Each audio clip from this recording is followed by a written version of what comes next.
Hi guys, welcome to this laptop basically, because it's not my regular machine where I have this huge microphone hanging over it, but it is my seeding machine. So we are now the 27th of March and we've released 24 ISOs and we ask you guys to seed it. So we have this qBittorrent application that's on our machines, on the flagship anyway. Otherwise it's a sudo pacman -s away.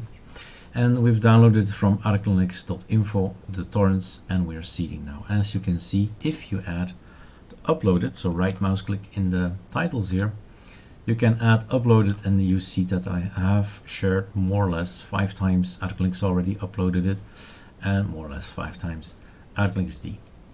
So these are the seeders and those are the downloaders. And that's great. This video is all about keeping track of things. There's a video about it on the Conky Lazuli. So that's a Conky that uses vnstat, which is interesting. But this video is about slurm. It's a strange word, I know. Sudo pacman -s slurm. Then you install it. And then of course, immediately 2 reflexes. One reflex, read. What is this? Yet another network load monitor. What can I do? I can say use an interface, use some kind of interface and follow that, and other things. Split graphic and keys, switch to classic mode. So remember C, S and L already. And right, you read. Second reflex is go to PAMAC and check.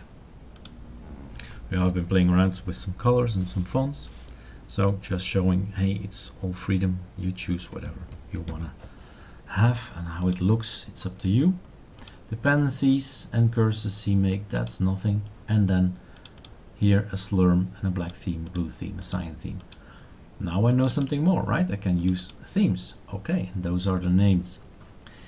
Now there's one technical thing I have to explain to you as well. How do I know what interface to take? On Windows we have ipconfig, on Linux we have ifconfig, right? And that's it. Either you have a wireless, which is this is a laptop, so wireless, or you have an Ethernet card and a cable, an Ethernet cable. So there it is, Ctrl-Shift-C, which means I can now tell the system, give me slurm -I and then Ctrl-Shift-V, enter. And this is slurm. So if you want to keep track of things, just have it around somewhere up there and then you see, okay, how many megabytes have I been receiving and how many megabytes have I transmitted. It's all in here.